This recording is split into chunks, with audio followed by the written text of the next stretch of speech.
Unmuted.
Not working. Make sure y'all's mics are turned on the back.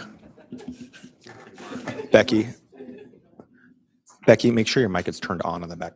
Turn that on.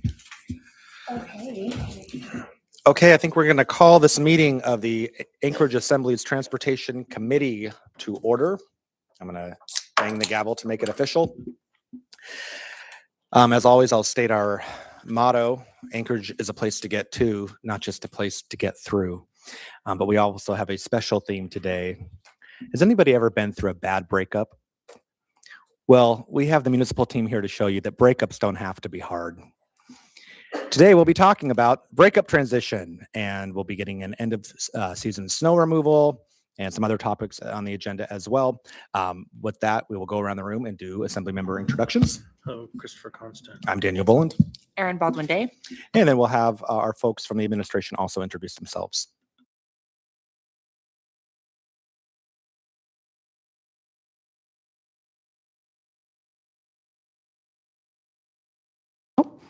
Taylor Keegan, Parks and Recreation. Becky Wynn Pearson, Municipal Manager. Kent Coley, Public Works Director. Shay Troop, Maintenance and Operations Director. Paul Van Lanningham, Street Maintenance Manager. And we are also joined in the room by Assembly Council. Would you like to introduce yourself? Matthew Hurt, Legislative Council. All right, fantastic. With that, we will go to our first new business item, and we will hear our end of season snow removal update. Okay, well, I will kick us off. I have two quick slides, which I think, are you toggling to me? Oh, it's working. It's thinking. Maybe. You're going to be really unimpressed when they finally show up because they're really not that great. What should I do again? All right. We're trying to turn it on, turn it off, back on. Okay, well, while we're working on that, I'm just going to riff for a little bit and say that really the purpose of my slides was just is a platform on which for me to complement the exceptional work of all of our teams this winter. This winter was not a mild winter. This winter was a record-breaking winter in January. It was a winter in which we hauled an incredibly enormous amount of snow, but it is also a winter in which we made a lot of ongoing progress in our quest to continue to perfect the work that we do in removing snow. And when I say we, really I don't do any of it. It's really these guys who do all of the work and do it so well. And so whenever we get our slide up, I have a couple of numbers just highlighting some of the high points of this year's work. But it really is just, again, an opportunity for me to compliment these guys for the work that they've put into thinking creatively about things like how do we drive down the amount of time it takes to plow out our non-motorized trail network, and also to making sure to think in advance about how we minimize our vacancy rate and maintain staffing levels throughout the winter, and how do we continue to confront snow every day when it comes to fruition in our community. I've said numerous times that really, Shay and Paul are the only people that I feel comfortable the municipality calling randomly at 4 a.m, because I know that if I'm awake at 4 a.m, they are absolutely awake at 4 a.m, and probably have been working since I last was at my desk. And so, again, just can't say enough about the work of this team. Have we gotten to the point of my slide? Yeah, no worries.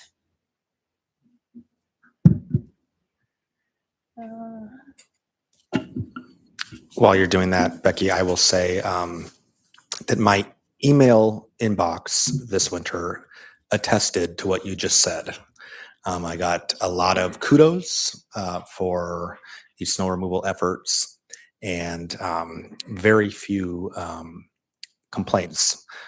Did get, of course, a few constituent concerns, hey, there's an issue on my street, but I think all of those were also responded to in a timely manner. So I felt very encouraged personally, and I think a lot of my constituents did too. I also would like to relay that snow maintenance made me look really good this summer, or this winter rather. There were multiple times where I heard from a constituent who wanted to know like when their street was going to be plowed, or when is the haul out going to happen, and all those things. And I was, sharing out the snow dispatch phone number, and the number of constituents that I had get back to me be like, "Wow, you're a miracle worker! You like suddenly my street is wider, or the plows came through." I was like, please don't give me credit for this. I mean, thank you, but no, this is maintenance and operations at work. So you made me look like I could do magic. Thank you for that, and definitely credit where credit is due. I think the bulk of the concerns that I heard from constituents were really about snow removal by our partners at DOT, and particularly sidewalk maintenance by DOT. So I realize that's a perennial issue. It's an ongoing question as to how we collaborate with our partners at the state, and would certainly welcome any ideas that you have. Certainly on our arterial sidewalks, there were more than a few times that Muldoon and Northern Lights and Benson, that couplet, were in pretty rough shape for an extended period of time. And I think that's really the only concern that I have with our winter maintenance this year is not necessarily what M&O is up to, but how our partners at DOT are coordinating their work. Okay, well, it That's- appears all that we're doing- not I'm- going to I'm surmount gonna do our the same. technical obstacles. Oh, I guess Chris, go ahead. I'll jump Continue to in rip. as well. Many kudos. It actually worked really great this year. There were compliments all around. The responses were very, very swift. Even with the kind of a lot of snow that we got towards the late winter, it definitely was resoundingly a success. And I would actually offer that some of the coordination with the state did get better this year. And it's obviously a process to figure out how to do that because of these shared responsibilities. And so I just have to echo the same thing. I did hear some folks who are kind of the usual suspects, like the day 10 inches of snow fell, complaining it wasn't fixed. I'm like, oh my God. So we don't work miracles, but you guys are as close to miracle workers as we had this year. So thank you. Becky, did you want to just go through the paper I'm handout? just gonna Yes, I'm okay. just gonna read my slides and say it feels that we're not, and you guys actually don't have them. I can email you. It's super basic. I just wanted to highlight a few key numbers from this year, which were that we had 11 pieces of new snow removal equipment that we ordered this year. We talked about that at the beginning of the season. That was made possible by the levy that passed last year. The voters approved, and that's fantastic. We're moving toward again being able to get our fleet out of a state of imminent collapse. We had 14 acres of new snow dump site available this year, and that was fantastic. Look at that magic. My slides. We had, again, our vacancy rate within the team was a max of 4% throughout the season, which again is a tribute to the work that Shay and Paul did in terms of thinking proactively at the beginning of the season about how we would shift some of those positions and make sure that we had them filled, and also to some of the adjustments that we were able to make to wages last year. And then again, a few stats about the winter. We had 40 inches of snow in January 2026. That was a record-breaking amount of snow. And the team hauled 700 million pounds of snow, which is a very fun statistic because it equates to 800 miles of washing machines placed side by side, which is enough washing machines to stretch continuously from Seattle to San Francisco. That's what came off of our streets this winter. And then also in the midst of all that, the team achieved a sub 84 plow out for the first time in years. So in the midst of all of the challenges of the amount of snow that we received this winter, the team was able to really hone in on, again, lowering the amount of hours it took to complete a plow out. So that's fantastic. And I don't want to overlook that incredible achievement this year. And then a couple things. Before still to you move come. on, Yes. Question from member Two Constant. things. Thanks. clearly it would have been a real slideshow if you'd have shown us a picture of a line from San Francisco to Seattle, one washing machine wide, because that's wild to Duly noted. Next conceptualize. time I will work on my washing Um, machine graphics. But the vacancy rate, what was the high watermark of vacancy? Over the past several years. Yeah. Huh? Yeah. 26%, I think we set up for a bit.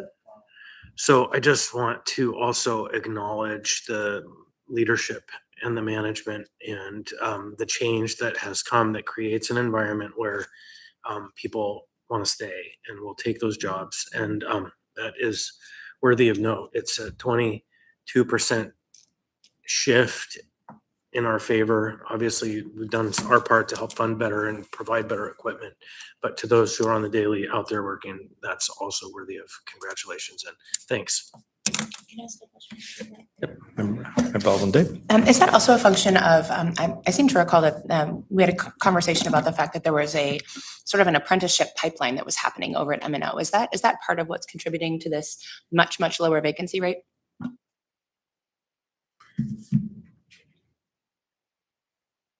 Through the chair to Member Baldwin Day, yes, that is correct.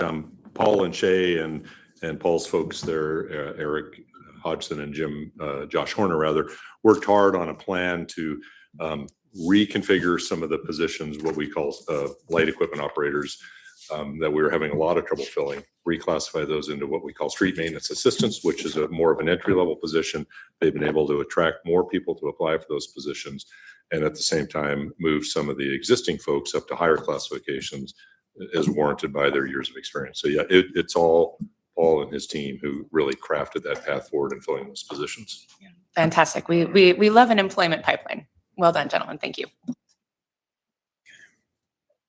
Okay, on to my second not very exciting slide. This is just a kind of the notes on, since we came into these roles, or I came into this role, I've been kind of tracking for you all the things that we have been tackling to try and, what can we do to try and improve some of the ways that we both move snow around and also communicate about us moving snow around. And these are some of the things that were still left on our to-do list that are still to come. We do have an on-site consultant doing a really hard look at how we move snow from our non-motorized, network of non-motorized pathways. And that is slated to be complete in May with hopefully some recommendations for us there. I know that's consistently a concern. We want to look at some things like how are we strategically adding pathways to the network of sidewalks that we do clear? How do we remove them? Do we ever remove them? Should we align better with safe routes to school? How misaligned are we with the current safe routes to school? Just looking into really in depth at that question, which I know continues to come up, and we are lucky to have that outside resource to be focused on that. Continue to consider whether we might want to add GPS trackers to the sanding fleet to give some more visibility into when we're sanding. There's some operational challenges with that, which may make it actually not helpful information for the public, but we're continuing to work through that, figure out. So we do get questions sometimes like, is there someone out there? Are you doing anything about this ice? And the answer is always yes. Yes, we are. We're just not in front of your house. And then finally, just continuing analysis of what else we can do within the obvious, parameters. The limitations that we face in terms of, budget and human capacity to try and continue to assess what we could do to continue to drive down that overall plow out time and potentially get back to the 72-hour standard that we once achieved as a municipality when we were resourced somewhat differently in this department. So with that, I will stop talking and let the folks who actually do the work to talk more about what happened this winter. Actually, if it's okay, I think we'll pause for a couple questions. I remember Constant. Yeah, thanks. So on this slide, it's a completion of a non-motorized snow removal study. I'll let you talk about that a little bit, but do we have a parallel motorized snow removal study that has been done recently? Well, so we had a number of objectives for the outside consultants that were funded to assess our snow removal status. And the reality is we essentially did their scope of work internally already last year. Like the things that we had asked them to do were, a list of tasks that were all things that we ended up just doing ourselves, including that calculation of like, what does it cost to add, to drive down the calculation I presented, I think last time I presented of how much would it cost in terms of additional equipment and additional personnel in order to drive down the overall plow time. We presented things, literally everything that was on their list was something we generated internally. How many road miles have we added in the past decade, the past 2 decades? You know, what are every suggestion from within the subject matter experts from the municipality amalgamated and put into a strategic plan for what we could possibly do. Everything that they would ask them to do, we ended up doing as an internal team. So we refocused their work on the very specific question of how we're clearing sidewalks and non-motorized pathways, because we had that capacity and we hadn't tackled that body of work. And that really requires, that's a question we get every winter, you guys get every winter, and we want to make sure we applied significant time and energy to thinking about those questions strategically. And so we refocused their work on those questions in the non-motorized space, because again, the things that were originally within those consultant scope of work with respect to our motorized network, we had already answered internally, and we found they were just kind of replicating our work, but doing it a little slower because they didn't have the access to the departments that we did as staff. So we're trying to be efficient with their time and use them strategically. So I would offer that that is one thing that I did hear again this year. It's just kind of a perennial concern. Pedestrian neighborhoods, the limitations of snow and how it makes it very difficult to get around. And even some of it's perceptional, some of it's not really reality of the fact that they feel at the end of the line and nothing ever happens. And so I'm looking forward to the analysis being shared on that part of it. So thank you. Yeah, absolutely. And that's the goal, is really for us to be able to have that fluency of, okay, we hear over and over again, we're not doing enough, and we cannot, with our current budget, we couldn't afford to plow every sidewalk and every non-motorized pathway in the city, but we need to think strategically about what is in, what is out, why is it in, why is it out, do we ever change that, why would we change it, and then how can we be most efficient within that. And I know these guys have some things to report on too about how we've become more efficient this year in a really wonderful way in terms of using our resources to get that non-motorized pathway clearing done more quickly than we have in the past. Thank you. So I have a question kind of along the same lines then. So the non-motorized snow removal study, in 2022, myself and Member Zolotel brought forward a budget amendment. It was for $1 million, if I recall correctly. And then part of that got split out, I want to say $200,000 toward the long range transportation strategy, LRTPS. And then I believe $800,000 for a study on right-of-way management, parking management, and best practices in snow removal. So is that Yes, sort it's of what that you're best referring to? practices and snow removal Okay. bucket that has been allocated to this, because again, the original scope of work that was allocated to those consultants, a number of things we ticked off the list already, and they were just replicating the work. And so we refocused them on using their time to maximize our capacity to analyze this particular issue. Great. I think one thing that I hoped, and maybe there's more to come on this, but would also be looked at is like, what are other cities in northern latitudes doing? What makes, are there things that they're doing that are creative or innovative that we could also incorporate? So yeah, I'll just say that. And then I'll turn it over to Member Baldwin. Yeah, I'm curious about how the consultant is reckoning in this non-motorized snow removal study the fact that we don't do all of our own non-motorized facility snow removal sort of writ large. Yeah. So are there any considerations being given to what it would look like for the municipality to do snow removal on, say, DOT sidewalks? Is that part of this, what's contemplated in this study, or are we only thinking about municipally owned facilities? That's a good question. And I would say, you can speak to it more specifically? I know we started from a place of really wanting to look at how we do what we do better, right? Like we look at the universe that we have and how do we do it better? The question of whether or not we should potentially agree to take on or, enter a transfer responsibilities agreement with the state to take on plowing of sidewalks on state roads comes up every winter, and contemplate, well, what would that cost and how would we be able to do it? And I don't think that's not within the purview of the consultants, but it is something that we're considering separately. That's correct. It is not that is not in the scope of work right now. We haven't had DOT at the meeting, but we've talked with them the meetings rather. We've had several meetings with the consultant. Haven't had them there. We will soon. We have mapped out the DOT sidewalk network in a GIS layer along with all of our various layers, the sidewalks we maintain, those that we don't, the safe routes to school. So we have all that data aggregated, and we're well aware, as everybody in the room is, with the concerns regarding co-management and I guess, co-management of our sidewalk system. But the consultant is not looking right now at what it would take for the municipality to absorb all that. It would be I wouldn't say simple, but it wouldn't be an enormously difficult mathematical exercise to figure out what we spend on our sidewalks and extrapolate that. But there are some technical challenges involved in ownership of the road. If we don't own the road, but we manage the sidewalks, there's some additional coordination that would have to happen. So a long way of saying right now that level of detail is not in the analysis we're doing now.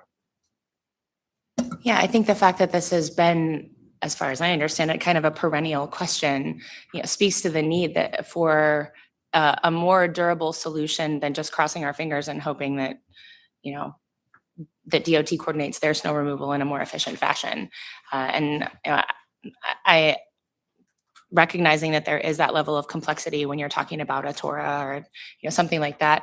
I also think when we think about our transportation network and we think about levels of service and what that looks like community-wide, it's clear where the gap is. And I think for me, just full transparency, I had a kiddo who was biking to and from his place of employment, from his high school to across town to from Polaris to the Beartooth. And he works at least 4 days a week.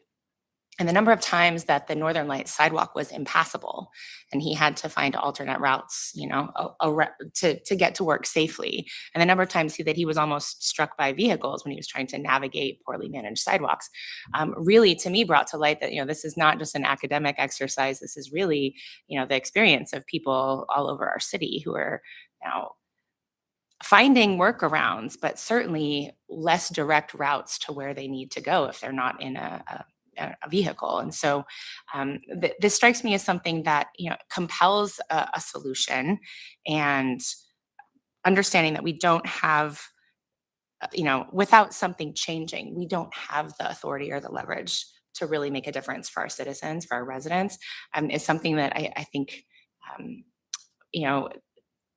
I think we could come up with something that would give our residents a different experience in the winter.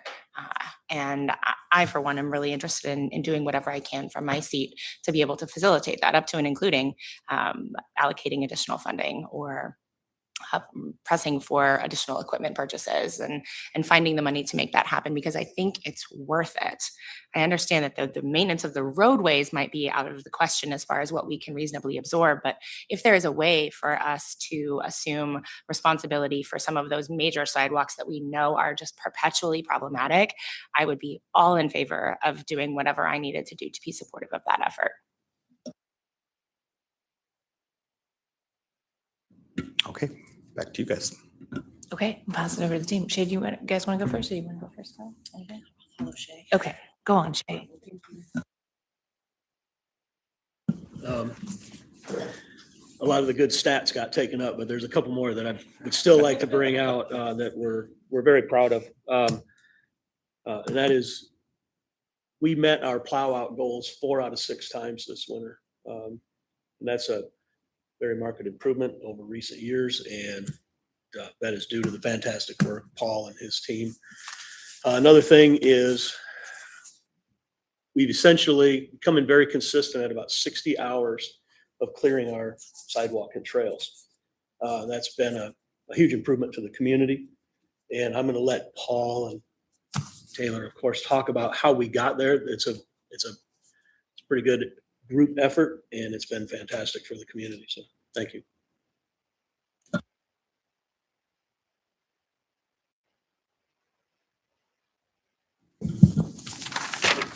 So I will talk about the sidewalks. I think that's something that was important to all of us. Us hearing not only the public, the assembly, the wishes of the administration. So early on, Taylor and her staff and my staff started working on a plan that we could come up with to not only improve connectivity to existing networks, but also to reduce the amount of time in which we were working on those. And along with some of the problem areas we added to our plow outs this year, the areas with attached sidewalks along East Northern Lights, Arctic, Spenard, Denali, 36th Avenue, we included the haul out of those sidewalks during the plow out. So in the past, we would wait till we got to those streets and haul the streets from end to end. This year, during the plow out, while we were working on the network, we decided to move the hauling of that snow out to coincide with the plow out during those 84 hours. Yeah, I will just mention again, we were going from typically 110 hour time cycle on getting these sidewalks cleared to around 50 hours. And if, that's a 50% reduction. And although my staff was involved in it, I've got to extend the most of the work, Taylor took our vision and put it on paper and really started to put the plans together where we could see it. So I'm going to let her speak to the changes that we made both from 24, 25 to what you now see this year and what we did this year, because most of the credit goes to her for putting that together. Thanks, guys. That's really nice. I just really like maps, y'all. I think that's what it comes down to. But we couldn't have, it was truly a team effort. And I have a little handout here that we passed around. It's on the table too for anyone who's interested. So together with streets, as well as the downtown partnership, we remove snow from and groom trails for about 270 miles. And our standard plow out goal, as has been reiterated a few times, is 84 hours. And that's based on the 4 to 6 inch event. That sheet has a little breakdown in kind of how our teams tackle stuff. So streets, they've got 14 trackless, 12 staff dispatch during a plow out. They take away snow from 160 miles of maintained pathway, and they work on a 10-hour work effort during a plow out. They also have a detailed work crew that will go back and revisit areas, and they have a partnership with Right of Way for vulnerable populations and snow removal. On the park side, we've got 4 trackless, 6 snow machines, and on average, we have about 6 staff that are dispatched during a plow out. We remove snow from 60 miles of maintained pathway, and we groom approximately 27 miles of trail in our active transportation network. So we removed like Rush and Jack Springs Park from that number. We also work in a 10-hour work effort during plow out.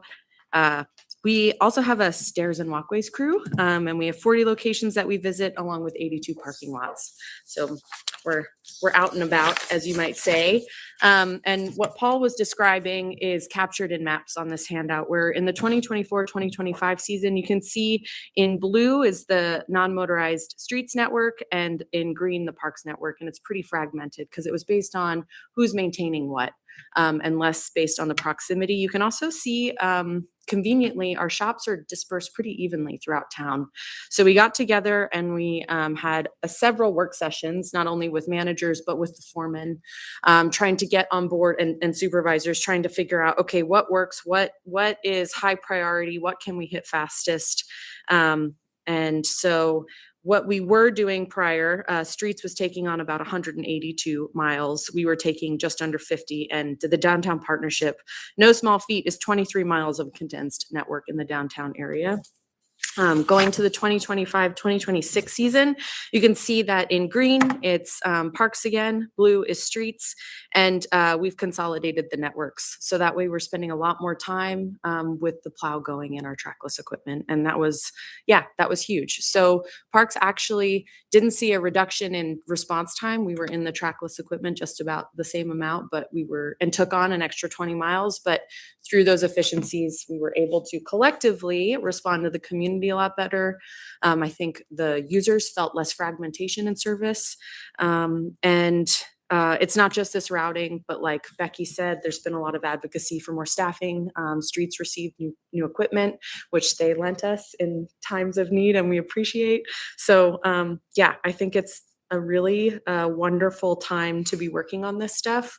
I'll also just do a pitch that we had the Samsara tracking equipment, which we were kind of exploring, but because of the 8th floor, it was really implemented. And so we couldn't have had the level of transparency and efficiency without that equipment that we were able to accomplish. So it's like all around people working together.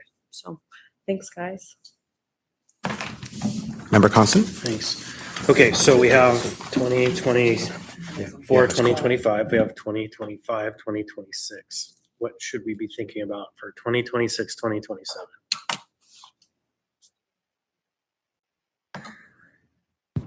I think, I mean, for 2026, 2027, I would say we're going to continue to, do what we're doing, right? In terms of like being able to operate with almost full staffing and being able to continue to onboard new equipment. And then we're continuing to dig into what would it take to try and, right now the question is there movement within the budget that might maximize efficiency? I think a lot of what we're doing is, and as evidenced by this fantastic collaboration between Parks and Streets, was looking at what we're doing already and trying to make it more efficient, because we aren't going to magically find enormous amounts of additional resources. So we need to figure out what we're doing, what can we do it more efficiently? So now one of the things we're looking at is there like contract labor dollars we could potentially turn into long-term operator position dollars? Would that mean that we'd have more humans available to make more progress to, again, drive down the timing of an overall plow out and at the same cost point? So I think we've kind of tackled a lot of the big issues. We knew we had fleet challenges. We knew we had staff recruitment and retention challenges.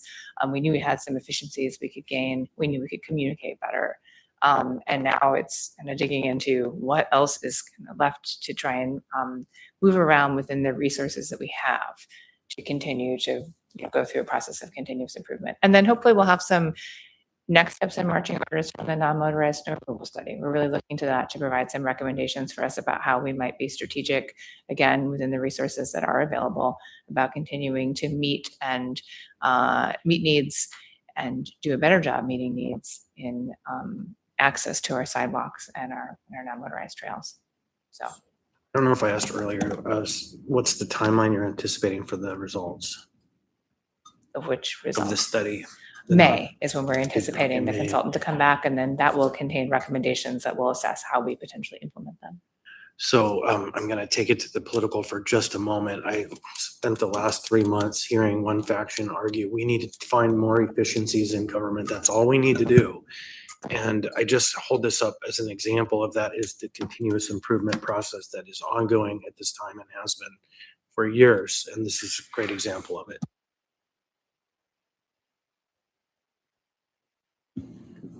Okay. Is there more on this? Okay. That's all we have, unless you guys Well, have more for us. No, that's great. Thank you Okay. very much. I Thank you all. appreciate it. Thank you so much. We'll move on in the agenda then to our breakup transition discussion of street sweeping and potholes. Yeah. That seat wasn't on. Yeah.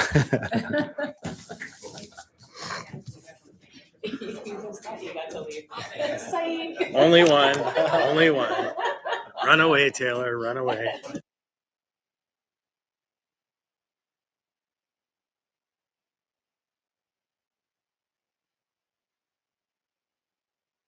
Never mind. We thought we were going to move. We're not going to move. We're going to talk about street sweeping and potholes. Shay, you want to lead this? Talk about, or Ken, or Al, Paul? Okay. Go forth. And I don't have a lot to add because these are the folks who are getting it done, but obviously transitioning right now into sweeping and pothole patching. The pothole patchers have been out for a while now already. We make our own asphalt at this time of year, and then when the plants open in May, we transition to acquiring ready mix from them. So I'll let Paul talk more about that effort that's ongoing. In the street sweeping world, we are not sweeping yet. We anticipate starting very soon. What we are doing right now is applying a chemical called magnesium chloride. We purchased that in conjunction with some funding that we received from the state, and the municipality is responsible largely for not sweeping, but for dust control across most of the streets in the municipality, whether they're state or city owned. So we have distributor trucks out now over the past week or so, applying that chemical to knock dust down. And then as soon as conditions warrant, hydrants are open, things like that, we'll start the mechanical and vacuum sweeping. And I think I won't venture into it more. I'll let Paul speak to the specifics. Before you move into the One quick question specifics- from Member Yeah, Hudson. thanks, Ken. I haven't heard for a couple of years, maybe even since the previous administration, the status of the EPA concerns relative to the magnesium chloride. Are we in compliance with that permit? With respect to the chemicals that are applying, The dust management, yeah. I believe we are. I don't have a I can't state with certainty, but I believe in talking with Christy Bishopberger, who is now retired, and the current folks in watershed management, they have not expressed concerns about that. I can follow up on that, Mr. Council. Sure, it'd be great. Yeah, and I never knew it was water related. It was air quality that was what I had always heard about. So maybe I'm off, but it would be great to know because it used to be perennially we were in trouble. So if I may, two separate issues. The water quality, I believe we're in compliance. We work very hard to stay in compliance with the Clean Water Act. Air quality, we also work hard to stay in compliance. Largely what I described, the dust mitigation efforts, the sweeping, the mag chloride, those are, they're both. I mean, it prevents dust and material from going into the storm drain, but the immediate effort and the immediate concern is air quality. Right. And Definitely. staying in within what they call attainment limits.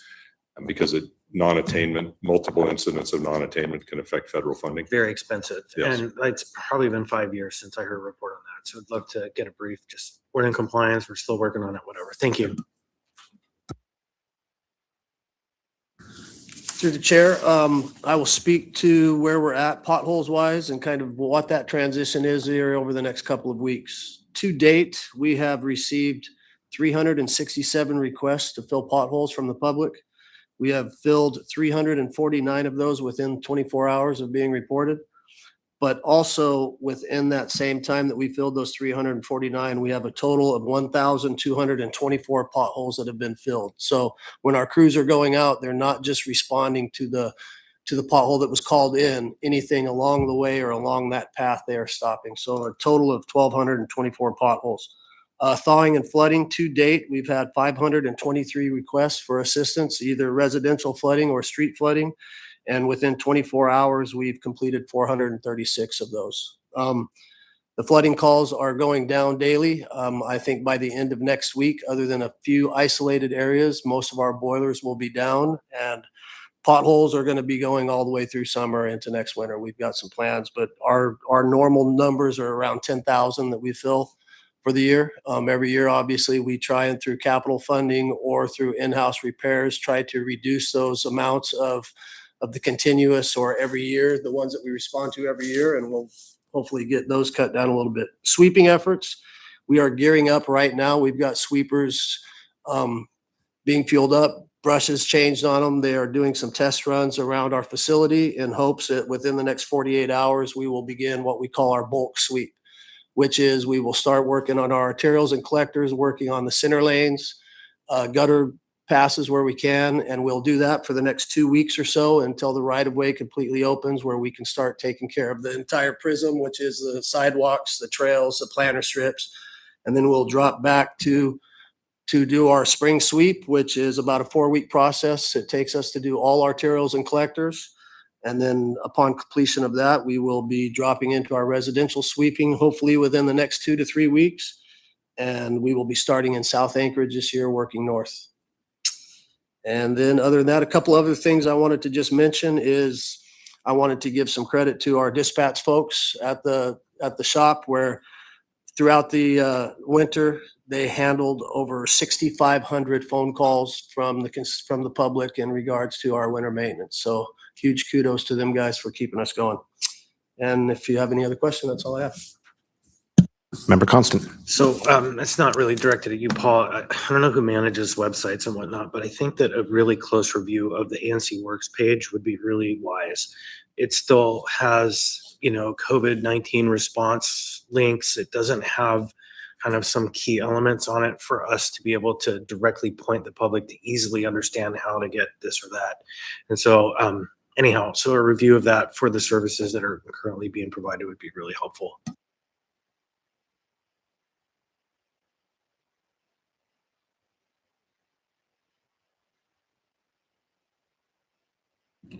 Yep, Member Baldwin did. So I was not keeping up, Mr. Van Landingham, with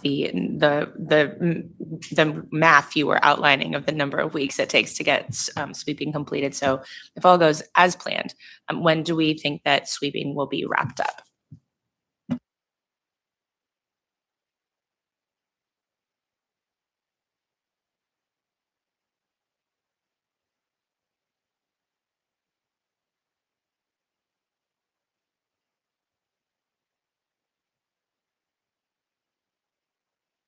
Perfect. Thank you. Okay, I'm not seeing any other questions. Is that it on our breakup transition topic then? Well, thank you very much for that update. That is encouraging to hear. And since we are zooming through this agenda, brings us to our downtown speed limits.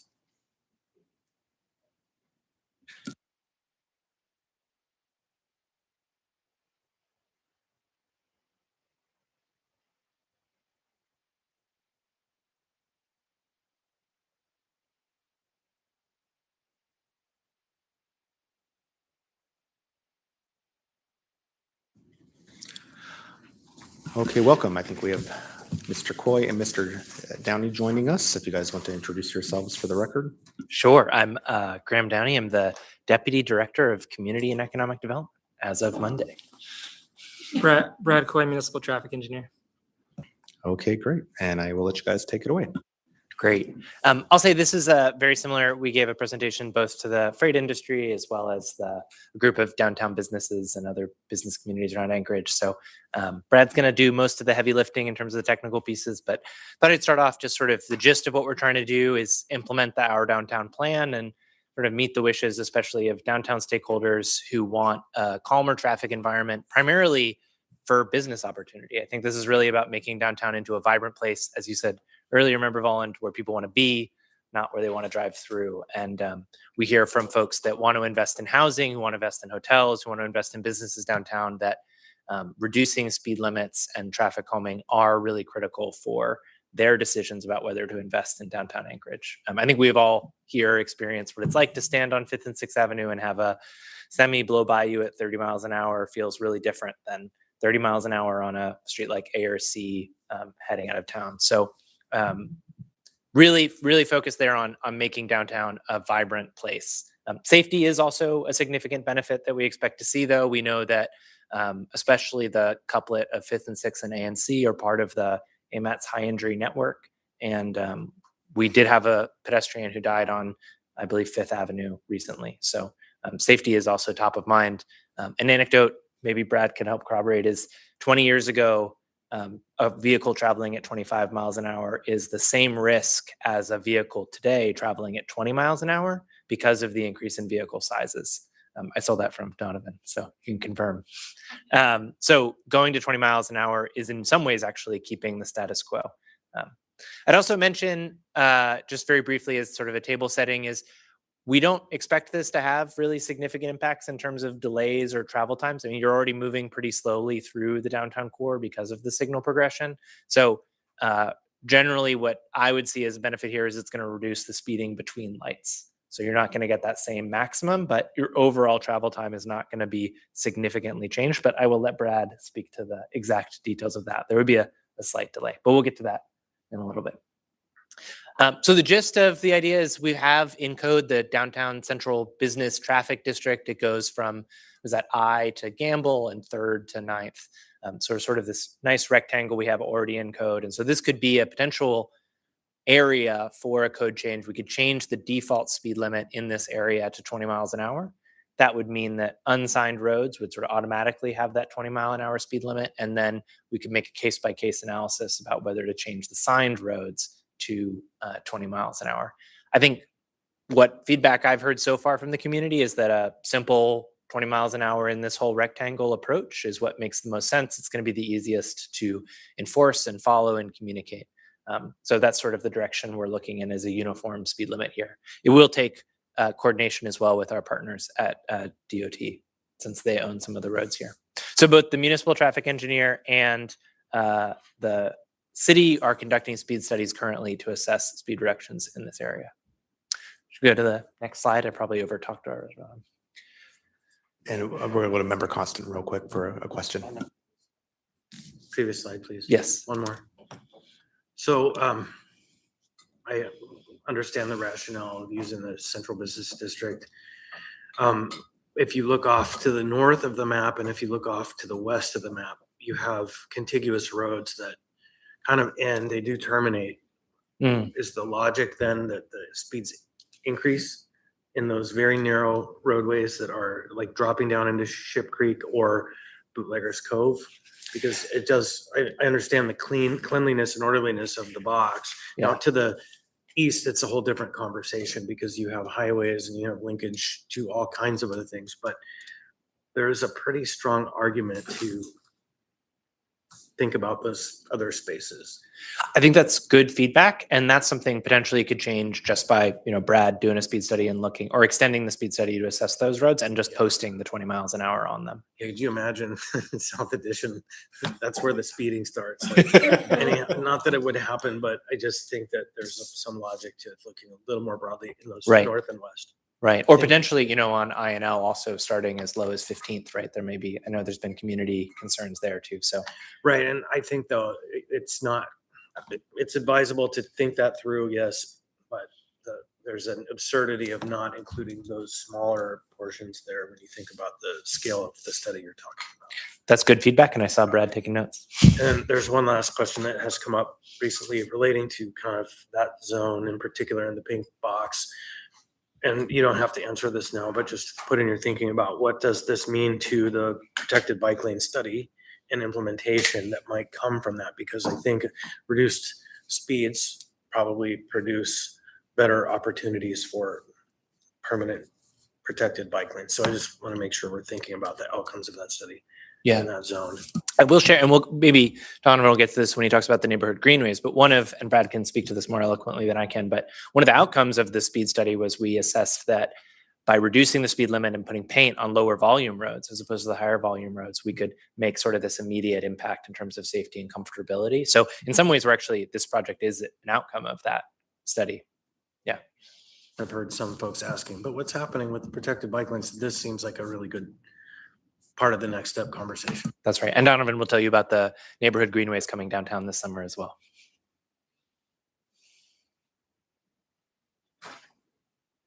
Could we go back one? So I talked sorry, about a little bit of this, especially Graham, focusing sorry. on the benefits there. Graham, I just want to note for the yes, record, we were please. joined by Member Brawley right now, which is 1:48 p.m. Back to you. So we talked about some of these benefits here already. Some others, worth highlighting is lots of other communities have designated downtown safety zones or business districts where there's reduced speed limits in order to promote economic activity. So we do know this works in other places like Boise. We also, from our Alaska experience, although they're much smaller communities, know that places like Talkeetna and Juneau have that really wonderful downtown feel. And that's in many ways a function of how the streets work there. There are risks we do need to be aware of and make sure we're mitigating through the project. Obviously, we need to let the data drive the decision making. There's a reason that there's speed studies required in code, so we'll definitely be following all those procedures. We'll need APD, and they are ready to come in and enforce this in a consistent and fair way, though it's not going to be a hammer right away, right? There needs to be also clear education, public messaging, signage to make it clear to the public so that no one is surprised by this change.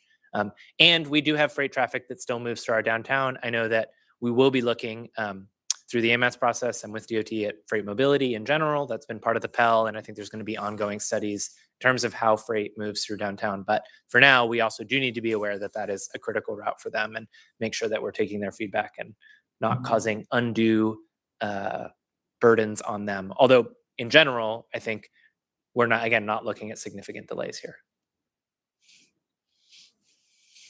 Member Brawley has a question for you. Sorry for being late. I'll catch up on the recording. But I guess I have two questions. One is, this mentions public messaging. What is the communications plan from now to when this goes into effect generally? And then has there been discussion about changing the signal timing on places like Fifth Avenue, which I understand is a state road? Because in my lived experience, you basically can go from C Street to L Street if you time it right. And that really incentivizes people to speed up so that they get through. And so that if you had a way to make sure no one could go 2 blocks at a time, that would reduce speed in itself. So not instead of this, but I think that is a major specific issue that has really incentivized that kind of behavior for a long time downtown. Yeah, you're just very slightly ahead of us, Member Brawley. I think Brad is going to tell us all about how we plan to use signal timing to achieve this goal. Yes. Then what about the comms plan? Yeah, sure. If you want to. So with regards to signal timing, our staff are looking at and developing a signal timing plan that would be consistent with the 20 miles an hour. We recognize that when you have signal progression through one-way corridors, which we have in the downtown, those progressions need to match the speed and the speed limit.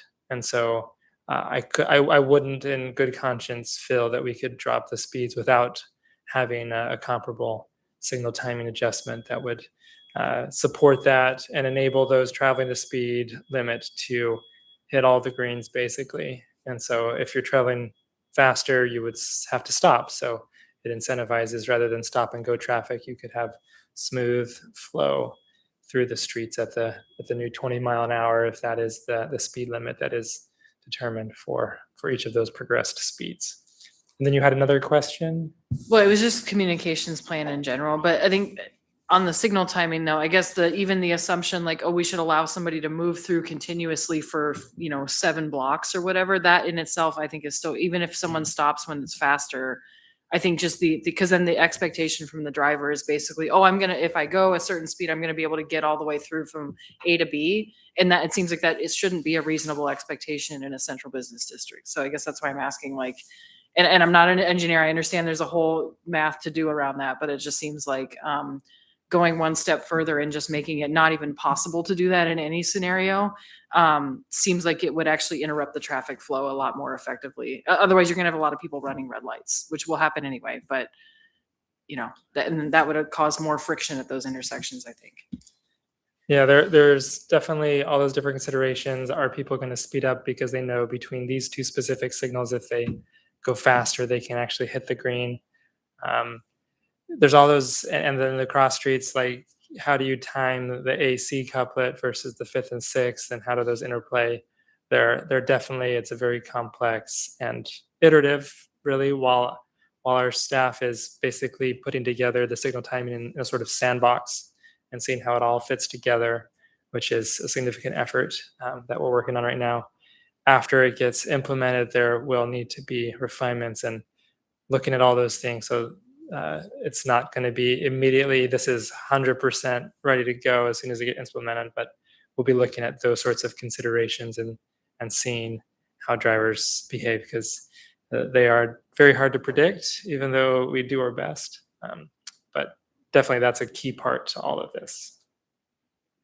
And you had asked about sort of public messaging, and I think the answer is yes. We need to have a clear comms plan, and that's something working with the Public Works Department and the Mayor's office to develop a really clear communication plan. I think probably timing wise, I've heard some feedback recently from downtown stakeholders. They actually kind of prefer for this to happen late summer, early fall. So if we're aiming for that timeline, I think that gives us a big window this summer to help get folks ready for that change. Yeah, and I would say just one other thing, there's a clear natural opportunity to the extent that there's going to be a bunch of construction downtown that will obstruct and interrupt traffic flow. And maybe that's good, because then people will have the lived experience of like, oh, I don't just get to sail through downtown all the time. Well, in fact, that's the perfect segue to the next slides, which Brad is going to talk about exactly how people do and don't sail through downtown. One of the new tools that the state DOT has acquired a subscription of and graciously included us at the city to be able to access is INRIX. It's a data set that lets us look at different speeds around town on our network. And so we've done an evaluation of this downtown central business district. Right here, this image shows what the speed limits are through downtown, where a lot of the municipal streets, the light blue, kind of the teal color, are 25. The couplets, 5th and 6th, INL, A and C are either 30, or I guess C is 25 as well. So we have a mix of 30 miles an hour, 25. A number of these streets are not signed with any signs, especially the lower volume minor streets. There's a number of them that don't have a speed limit sign on them. So we're going to walk through some of what we've seen on the data. I think an important thing to note with regards to doing data, and my perspective as to why we do a lot of the data, is to understand if you went out and changed a sign, would there be compliance? Would you have issues? Would drivers feel it was consistent with the nature of the road? There's all those different questions. So let's look through the next slide. One thing that we looked at, you'll hear discussion of 85th percentile. It's a helpful way to understand driver behavior through on our 30 mile an hour roads. So think back to the prior image. This shows where along those streets the 85th percentile is 5 miles an hour or more. So L Street heading out of town southbound, speeds do start to ramp up.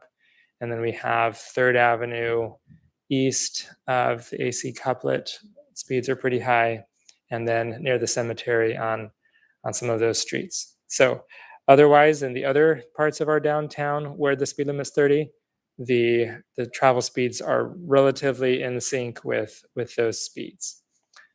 This suggests that with the signal timing progression being 30 miles an hour on our couplets and how closely spaced the signals are, if we did implement a 20 mile an hour signal progression, our assumption would be that we could also have improved compliance on some of those, except maybe we need to figure out ways to increase compliance on L Street heading south. So that's what I'm interpreting from this graph.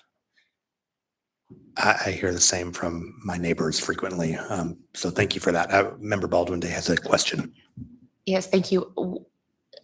Do the tiny numbers mean the miles per hour above the posted speed limit that people are traveling? Like what are Yes. the tiny numbers? Okay, thank you. Yeah, so 5, 6, 7, 8. So this is only showing if it's 5 or more. So that's just trying to dive in without getting overloaded with data. Member I'll offer Constant. briefly that anecdotally, this tracking was not done when I was on those roads. Say again? Anecdotally, this tracking was not done when I was on those roads. Oh, He's got saying it. he's not contributing to this. So there's always, Wink, wink. there's always going to be the 95th percentile. And okay, let's go to the next slide. This shows the 85th percentile speeds below the posted speed limit. As you can see on 3rd Avenue, as it turns the corner onto L, those speeds around there are in a much lower speed that we're seeing in the NREX data. Also 6th Avenue to the west of the AC couplet is down in a lower range. So this gives us a sense of where having a speed limit change, it's already a lower speed. So this gives us a little bit more comforted. You could go change those speed limit signs right now and you probably wouldn't have substantial difference in function. Let's go to the next graph. So these are the 25 mile an hour roads, the same analysis. Where are the speeds over 25 and 5 miles an hour or more? I guess this is even just over 25, even if it's 1, 2, or a few. And so as you can see, not many of our downtown streets that are posted 25 have speed limits over 25. We do have a few. C and E are some of the ones that are. Go to the next slide. Here are the streets in downtown that are showing 85th percentile speeds below the posted 25 mile an hour speed limit. It's most of the streets in downtown. So all of these ones, our assumption would be that our judgment would be that changing the speed limit sign or changing the code for those that are not posted, it would have minimal enforcement issue. And some of this is as you drive through downtown, there are always stops, and these are not the streets that are prioritized as much with the signals. So there's more stopping. So this is some of the data that we're seeing from the NREX. DOT, we have coordinated with them, and they are looking at some spot speeds to be able to have some additional data. And we are coordinating and looking at doing, we are working on our own speed study, and they're doing a speed study too, to just better document and have all of this clear as we look at what an implementation plan could look like and what some of the considerations are. Great. For the record, we're joined by member McCormick via phone at about 2 o'clock. So go to the next Thank you. slide, please. Quick overview. Most muni-owned streets already operate close to 20 miles an hour. There are a few exceptions. Given stops and starts currently, we don't view this as a significant change from current conditions on the minor streets. The major streets are primarily signalized couplets, and we see that the speeds are fairly consistent with the progression speed. And so changing the progression speed is a key piece to this and making it effective. We also recognize the value of in-depth studies, and following implementation would also look closely to see how things functioned and what challenging areas there are. We would also look to what we could do on L Street and some of those that are a little bit higher. These might be locations where speed feedback signs, similar to the ones that we're in the process of purchasing, and DOT has also let us know they're in the process of purchasing the same type of speed feedback signs to reinforce it. And maybe there's other opportunities for changes to the network. There's various projects on INL, for example, that might have new insights into how we manage those corridors. Member Constant? Yeah, on that INL piece, particularly on the L dropping out, I've consistently advocated for this.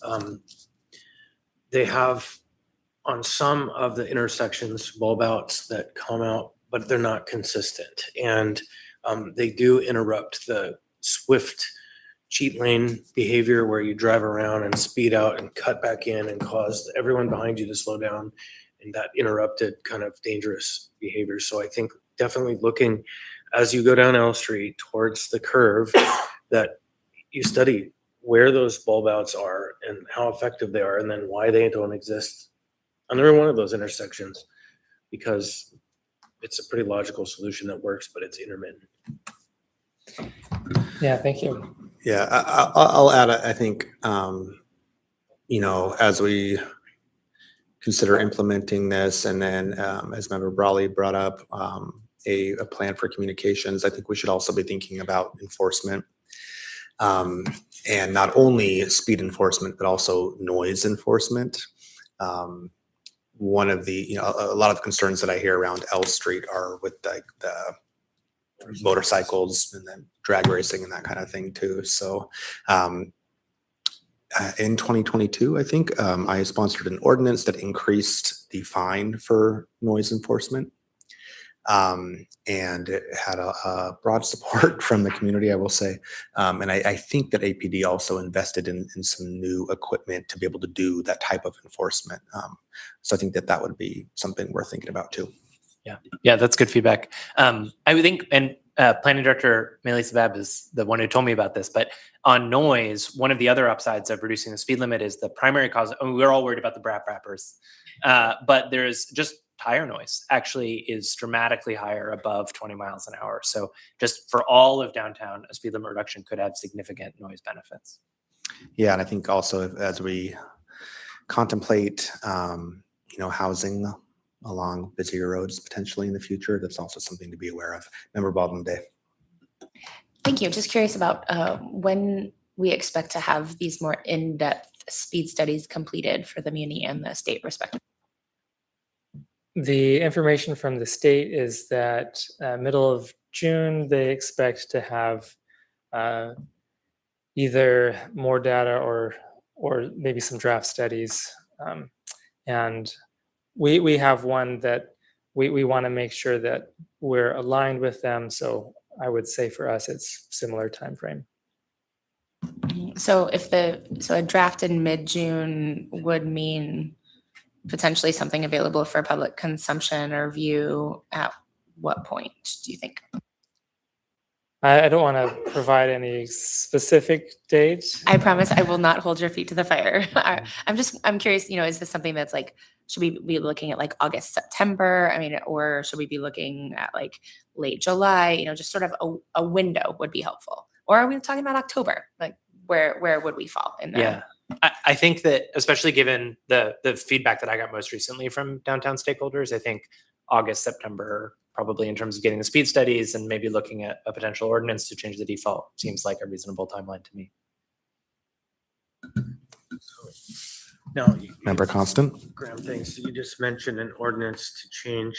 So do you need an ordinance to study, like do a pilot or, right? And so I wonder what the order of operations might be like. Yeah. I mean, we could do it like Brad can conduct a speed study and go change signs tomorrow. I think that one of the upsides of an ordinance is it gets you all enrolled in the process, it gets the public enrolled in the process, and has that default sort of uniformity effect. So I think that's one of the reasons why we were favoring moving forward with your support, moving forward with an ordinance. Yeah, I mean, I don't think it's objectionable to do it that way. I just think that a pilot process might be also the thing, but I won't be here. This will be matters for other people to decide, but it's interesting to jump to the law and go. It's fine. I think probably some people would be more happy with that than the alternative, but I've never found traffic engineers to be particularly cavalier.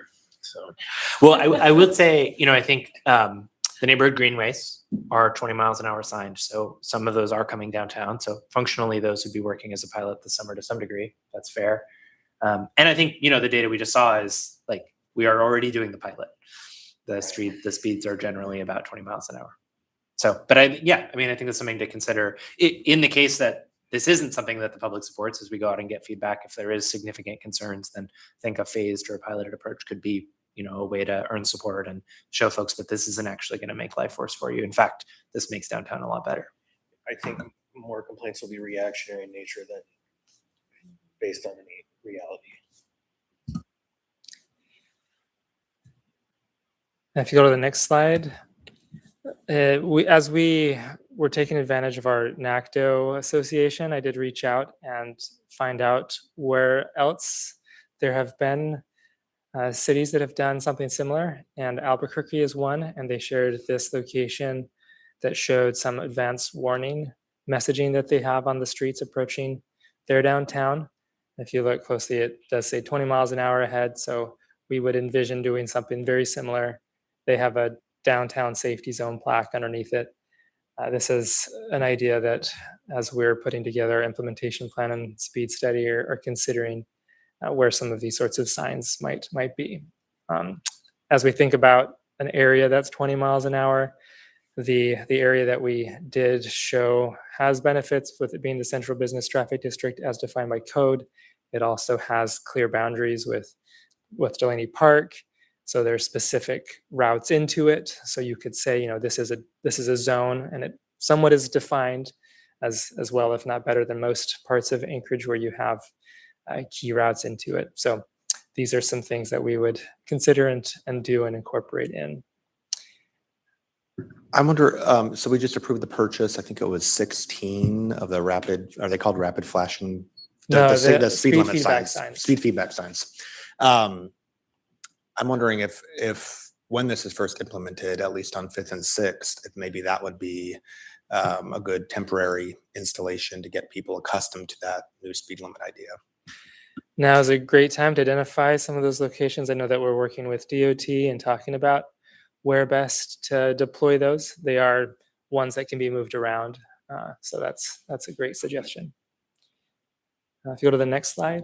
One more thing. Okay, Member Yeah, Coughlin. so I was recently in New Orleans driving around, and my map app was very active in the process of telling me when traffic conditions were changing, like school zone, 20 mile an hour. Like, it was very interesting, and it was very helpful, actually, not disruptive. And I see this Google Maps, so it just triggered me to think, are we analyzing what tools are available using kind of third-party traffic navigation tools to help with this?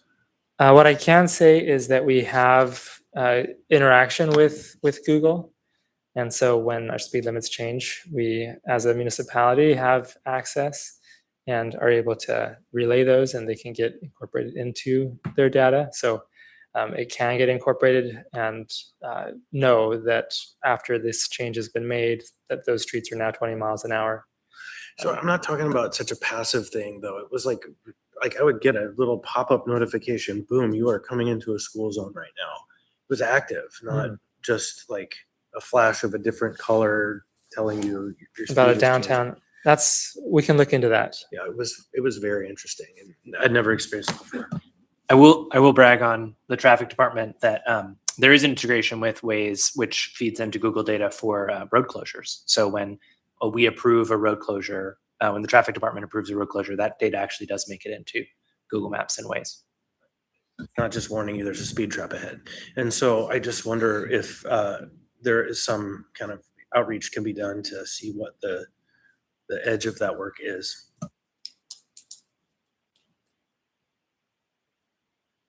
Member Brawley.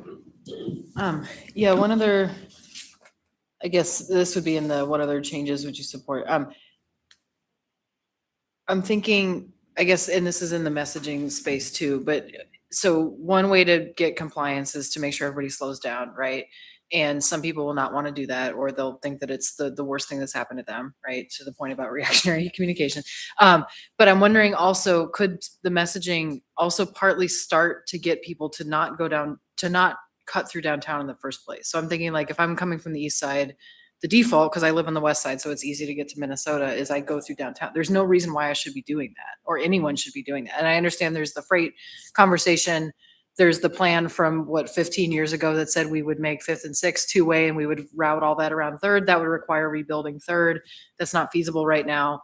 But I was just trying to think out, what if you had someone's start to socialize people turning south on either Gamble, and I recognize too that just puts traffic in a different neighborhood, obviously, either that or C Street, and then have them go around to 15th, because you can basically bypass downtown, and we don't build our roads to encourage that behavior.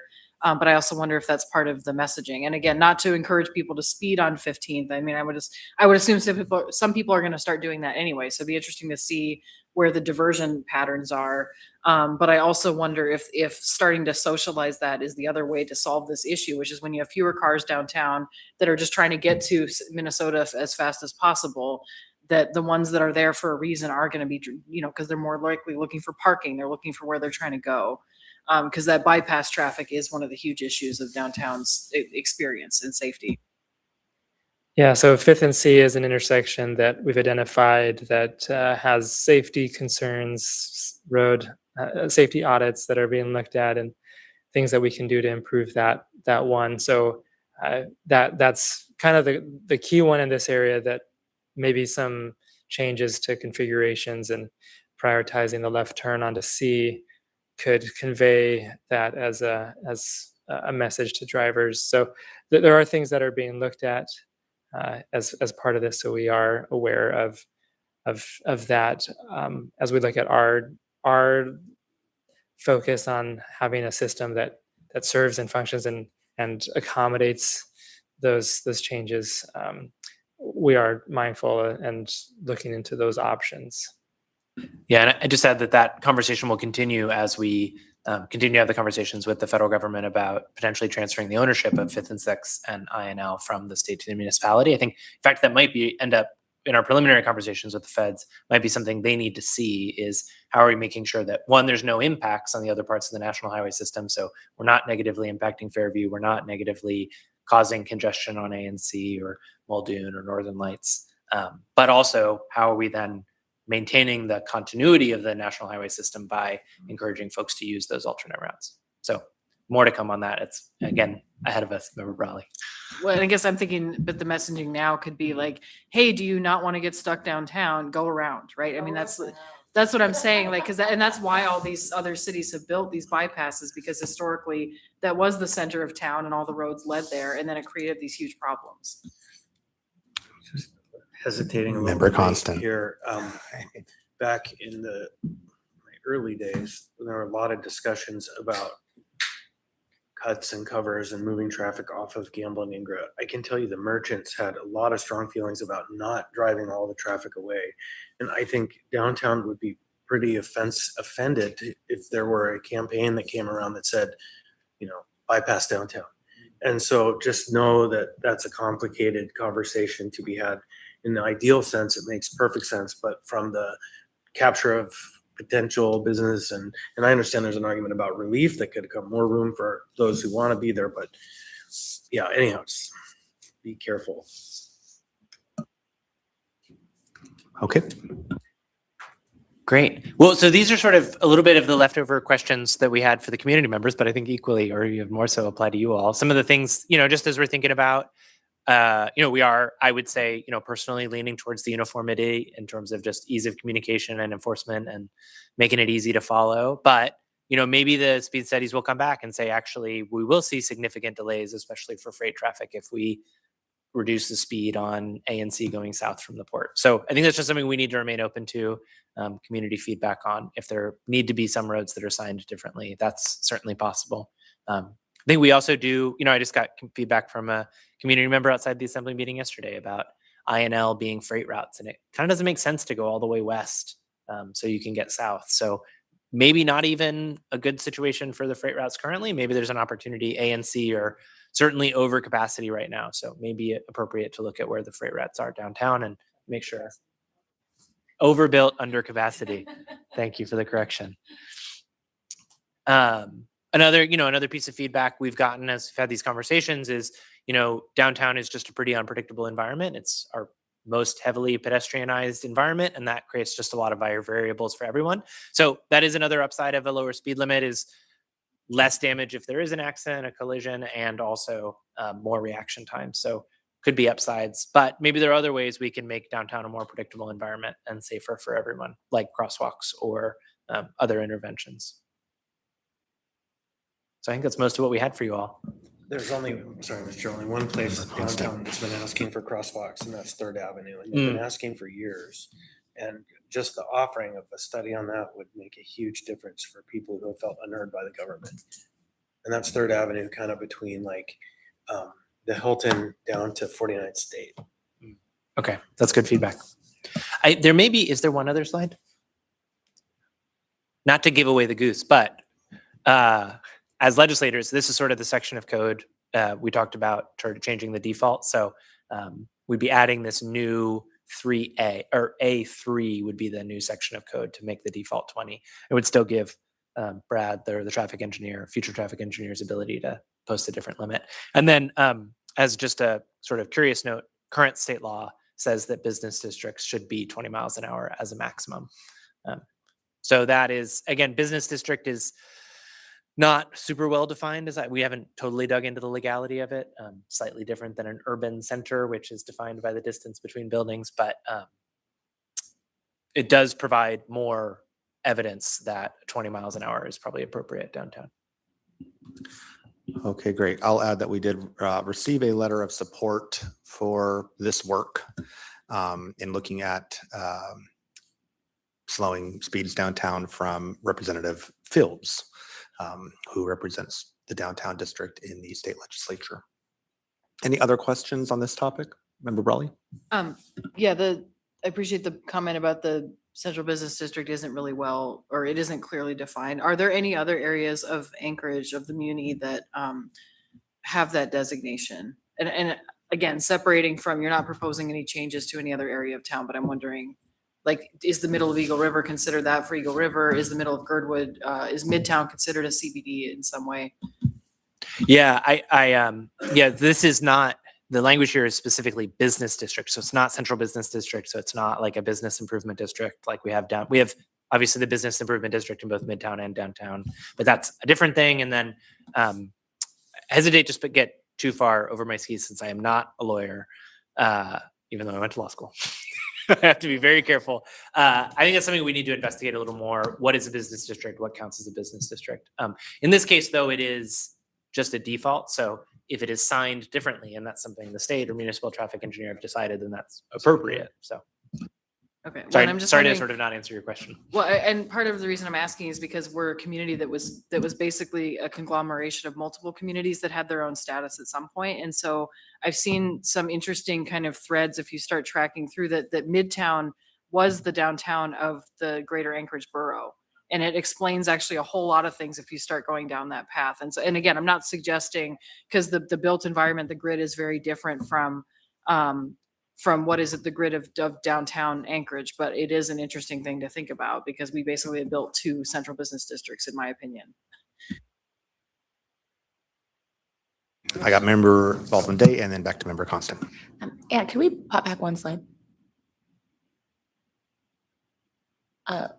So yes, that one. I just wanted to speak briefly to the crosswalk question. And I think that would absolutely increase predictability, both for drivers and also for pedestrians, because downtown doesn't feel particularly hospitable if you are, say, trying to walk from City Hall over to Urban Greens. And I think that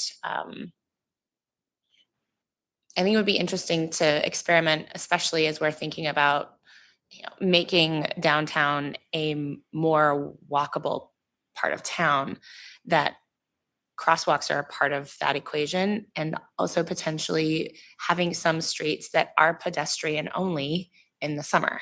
I think seasonally that would be potentially a boon to a lot of our downtown businesses, certainly to the overall feel of downtown in the summertime. So I think that would be my comment on that fourth bullet. What other changes would support downtown street safety? I think having pedestrian only access in certain areas is also a great move in that direction. And I think, just anecdotally, wandering around Seattle a couple of weeks ago and seeing these pedestrian only sort of boulevards where there are people meandering all over the place, and cyclists and folks out with their pets, and restaurants are open, and those kinds of things, I think is something that we could do here. We could also have nice things, but I think it just requires a little bit of creativity and willingness to experiment, and then to experiment with consistency to prove that we have a concept that actually works. Thank you. Yeah, in fact, we are hoping to do that this summer. The portion of F Street next to City Hall was sort of initially designed to be a nice thing, as you say. And we've been talking closely with the adjacent businesses there to see, like, how can we make sure if we do some closures, make sure we're not impacting the businesses, but also, trying to experiment with what if we can create more friendly spaces downtown, especially with Town Square potentially being closed. So that's an ongoing conversation. Member Constant. Yeah, a couple more questions. So just right now, it's the first time I've ever heard the reference to Central Business Traffic District.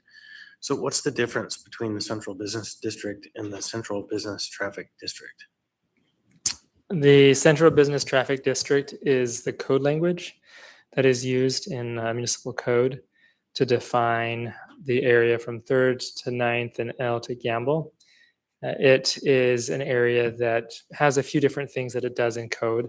I don't think it is more of a code term than necessarily, like, you'd go to other cities, you would talk about the Central Business District. That's a very common term. The Central Business Traffic District is very much an Anchorage code, and it serves with regards to some of, like, parking pieces in code, with regards to bikes not being allowed on sidewalks. It references that. There are a few different pieces that come into play with how that term is used in the vehicle Title IX in our municipal code. So I see both in the code, Central Business District, not tied to the BID, separate completely. And so it feels like we have two sets of language to define the same thing. And so I think a review of that might be wise. And so, it's kind of fascinating. I've not heard of that. Second, you mentioned a Midtown Business Improvement District. I know that we supported that, but did it ever get actually created? Because I don't think we have it, the members, the self-levy, the actual work. And so I would be careful to. Thank you for that correction. Yes, I Yeah. misspoke.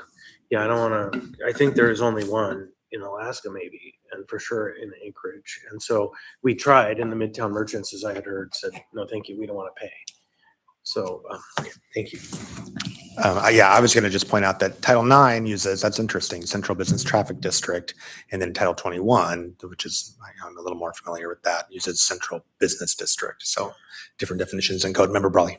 Yeah, and I just want to be super clear, when I was using the term, I'm saying CBD in the planning sense, which is an extremely common industry, or not industry, but a sector term. Yeah. And it is not tied to a taxing authority, which is what the improvement district is. So what I'm saying is that there's two central areas where all of the economic activity was intended to be centralized, especially office activity. that's what happened in Midtown, and it's outside the boundaries of the traditional city. And so we've created essentially two downtowns. And I want to add to that, what that really raises is not, I think your question is the right question with slight modification. You asked the question, would this be a kind of generalizable, or could it be to and other areas, other business districts? Really, the question is, are there other functional areas that are the same across the municipality that we should be studying to implement this, that aren't necessarily identified specifically yet, but function in the same way? Because in the planning sense, I think it's absolutely true that there are probably a few of these areas that would be, good case studies as it builds out. Okay, anything more on this topic? All right, thank you for the Thank you for the presentation. time. Yes, so we'll move on next, and I think at least Mr. Coy, are you staying up for this next one? Neighborhood Greenways update, and maybe it looks like Mr. Camp is joining us too. Come on up.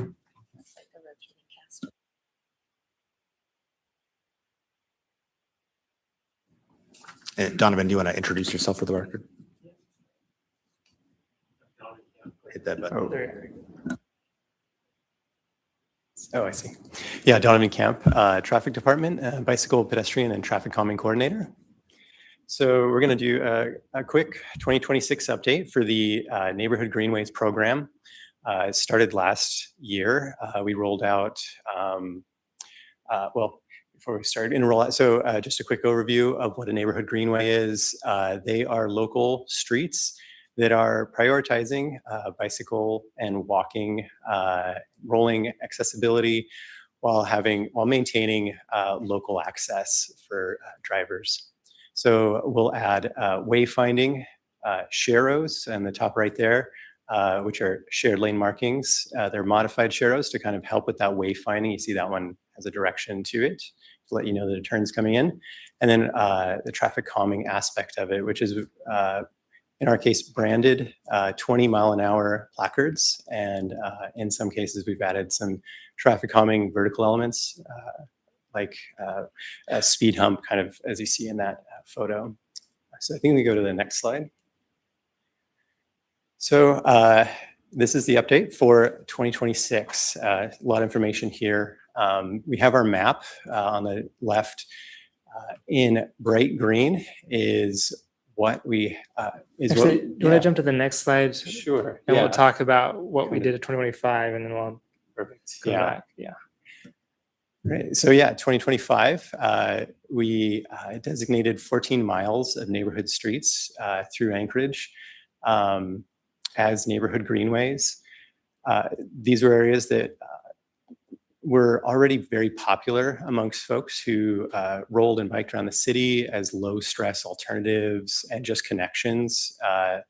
But sometimes these connections just weren't well labeled. So it would take you a long time of moving around Anchorage outside of a vehicle to figure out where these connections met and where these local roads had great potential at the end.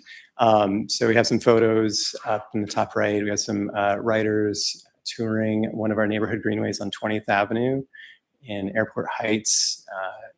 Our paint and sign crew were doing an amazing job getting these sharrows out. We had stencils go out in the middle of the night.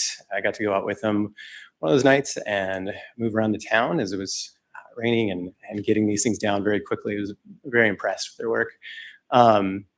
See a new sign kind of on the right there of previously what was shown as a dead end. A lot of these dead end streets have amazing connections to our trails, and there's no real information letting you know that that is a connection point. So it's one of our new signs that we've added to our collection there. And then in the main photo is right in Fairview at an intersection of two neighborhood greenways.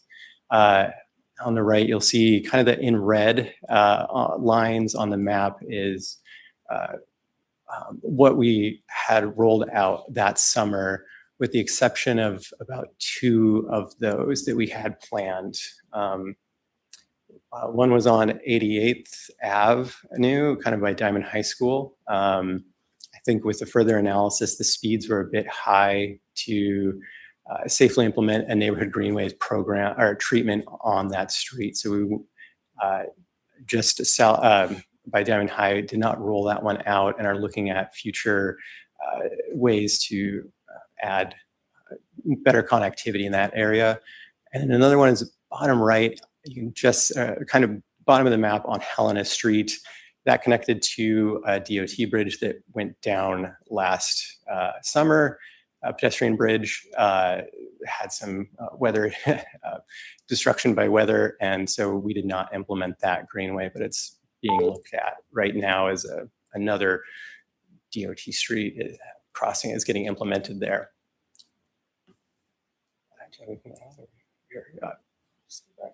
Yeah, thank you. So as you can see in this map, the green is what we implemented, kind of the bright green is what we implemented. This map has a lot of information on it. You can kind of see the blue on there is what we consider a low stress network, separated pathways and bicycle lanes.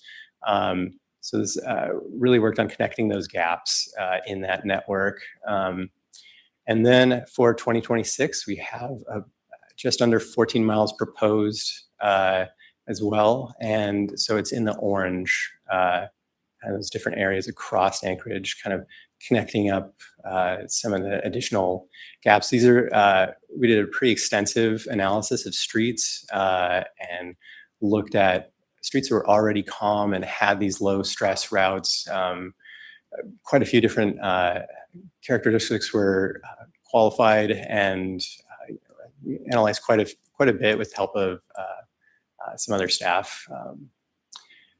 In the top right, we have our down kind of a blow up of our downtown's routes. Downtown has been, we got a lot of comments after the protected bike lane of, you know, what about these lower stress routes in the area? So these routes looked at some of the speeds and traffic volumes, and we're well within what we would consider good neighborhood green, like already low stress routes.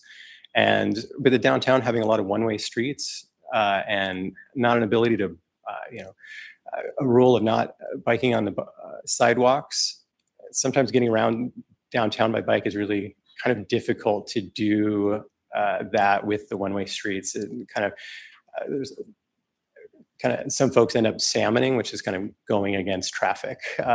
It's a term there, very Alaskan, but it's, yeah, very national term too. So these are the routes here through our downtown, and it connects, gets folks getting into downtown, in and out. So, and we did work with some, all these routes had a really good public involvement. Well, sorry, maybe I'll go to, and then bottom right is kind of, you see what those treatments would look like with Sharrows through kind of what would potentially be 7th Avenue there, kind of across East-West Street. I think we have 2 slides now.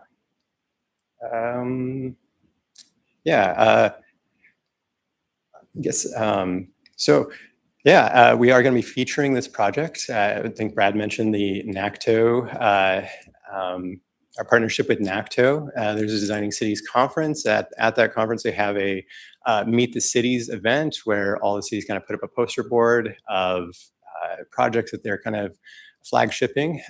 So we are using our neighborhood greenways for this poster. Myself am going. I got a scholarship through a statewide grant, and we'll be attending Minneapolis in May, which is really excited. It's Snow City, and they have a really mature, non-motorized network. And so excited to work with those groups and learn what they've already done, and work with them on maybe championing a Winter Cities guidebook.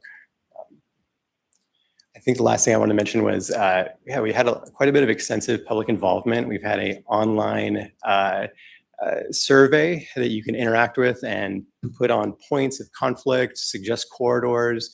We had there's quite a bit of information on there. If you really wanted to dig in, you could see a lot of the how we did the analysis and suggested corridors. And we did work with downtown, some of the bicycle rental facilities in particular, to reorient what we initially had proposed. And it was actually really good collaboration with them, and found some, what I'm really excited about the map that we do have as far as circulation in our downtown.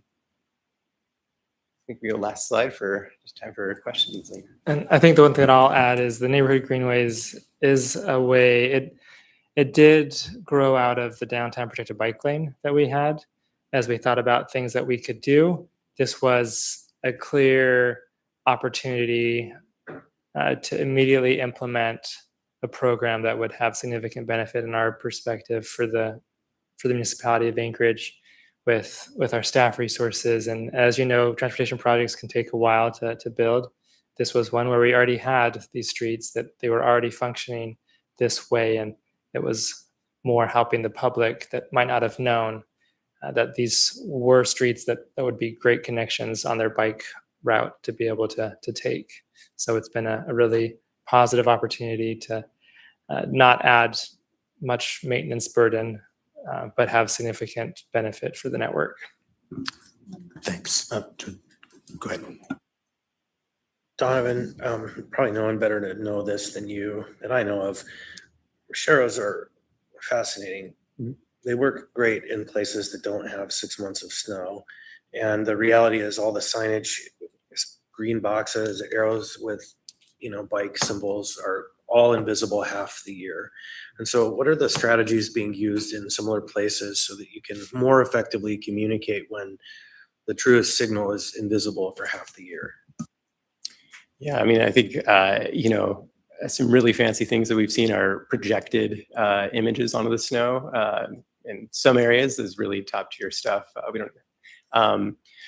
Yeah, I mean, the signage in our case is something we're relying on as far as getting that network kind of still shown that it's usable. Having folks that are riding in the summer, I might be the exception to the rule that learn to commute in the winter, but a lot of folks are learning in the summer, so they're learning this route and then they're using it maybe through the winter when they are doing it.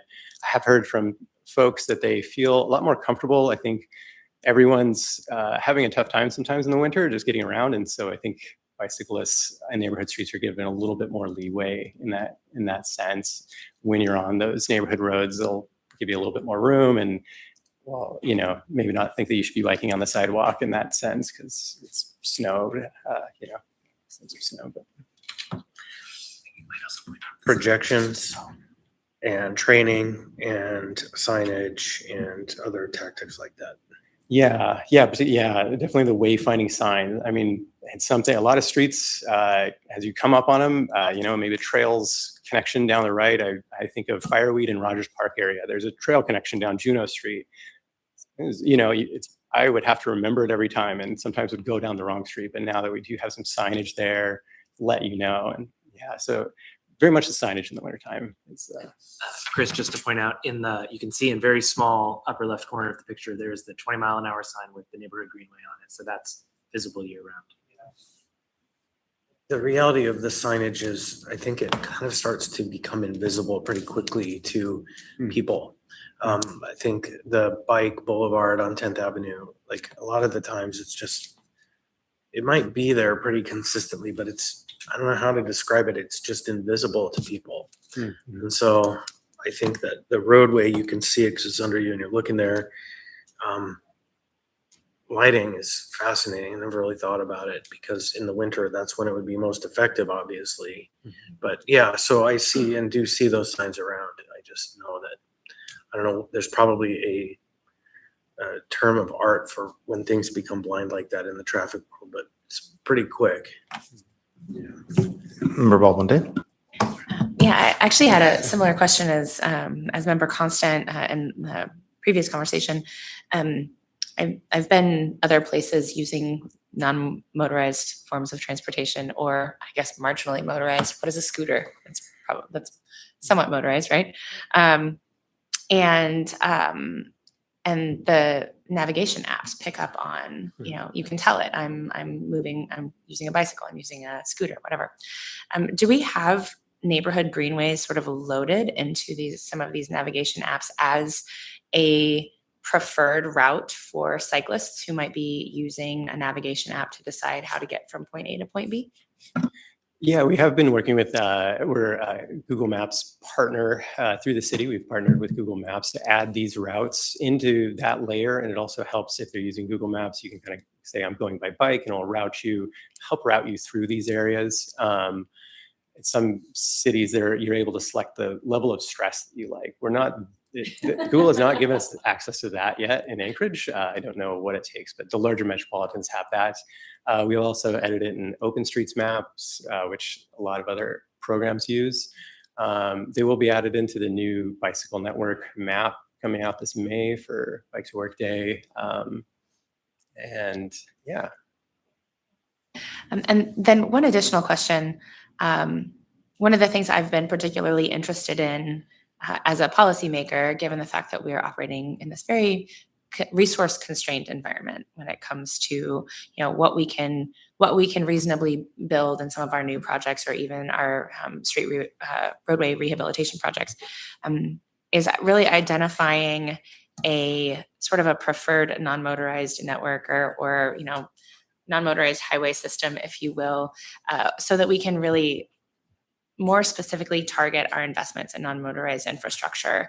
So essentially trying to avoid just sort of sprinkling semi-acceptable infrastructure, lots of places, and really tailoring a lot of that infrastructure in some very strategic ways so that people can get around town on, I think you said a more mature non-motorized network. And I know there's been some work happening sort of on the AMAT side of things. We have our neighborhood greenways project going on. How do all of these things sort of intersect and overlap? And is there a possibility that we might actually have a more clearly defined sort of prioritized non-motorized network in the near future? Yeah, I mean, we are, definitely using, we have our AMAT's non-motorized plan has been helpful. As far as network, we are absolutely communicating on what we kind of envision as a non-motorized network, getting those gaps filled in the network that we have now, and also improving as these prioritized routes are coming along, and everything from the scope of the project extends, making sure that that's being considered at that point. Sometimes a roadway might get scoped from A to B, but if you scoped it just a little bit longer, we could get that connection filled, and there might be a gap right there, and historically that might have been the case, but having that non-motorized aspect to it, I guess through commenting and I know there's potential an update to the non-motorized plan happening through AMAT. I won't speak for them, but yeah, it's definitely something we're looking at in all cases, getting those gaps filled and improving what we do have as those projects come along. And I can speak to that just a little bit too. This Neighborhood Greenways initiative is very much network based. We have the entire city that we could look at and see where are these places, how can we connect. We started connecting to our trails. This is very focused on the gaps.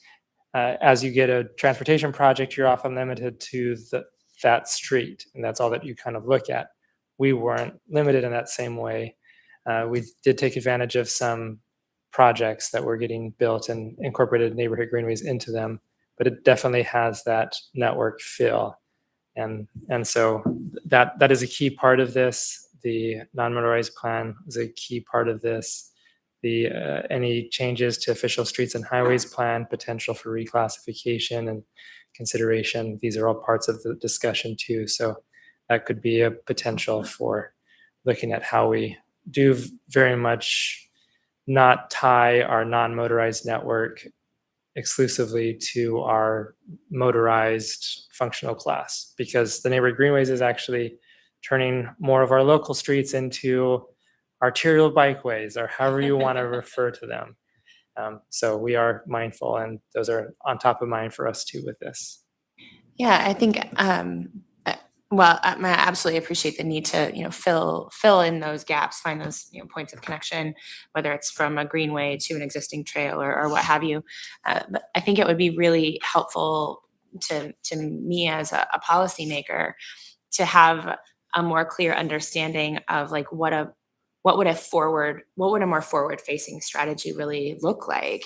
And if we were to create sort of the optimal system within Anchorage for people to be able to move across town, whether they were walking or rolling or wheelchairing or whatever that might look like, to think about that as we are charting out some of these other projects, and to be able to find those synergies more proactively, or to just design them into the fabric of a new project. And I think it would be much easier to do that if we sort of had this aspirational idea of, and I'll use Denali Street as an example, right? We've talked about Denali being a really important connector. And as we're thinking about that complete streets project, we can build in part of this like ideal system. But it would be cool to be able to do that in more locations in Anchorage as we move forward, and having a more explicit map or wish list, or I don't know the language you just used, but the bicycle highway. Arterial. Yeah, bicycle or bike arterial or non-motorized arterial. I think that would really help to, also for the public to be able to envision what some of those non-motorized arterials could be. So just food for thought as y'all are working on this. And I know as AMATS is also working on some similar things in their capacity. I'd love to see something like that emerge so that we can use that as a guiding document for how we invest, and potentially also be able to say, okay, this project doesn't necessarily need Cadillac bike facilities or Cadillac pedestrian facilities, because we know that 2 streets over, there's going to be this other opportunity where it makes even more sense, and it actually aligns much better with the highway system or the arterial system that we've already identified. So a wish list item from me. I know you love coming to meetings and having policymakers ask you to do more things, but that's something that I think would be very, very useful as we're looking at this, where this intersects with the larger picture of transportation infrastructure. That is my vision, and that is where I feel like we are going, and that this is a part of that process.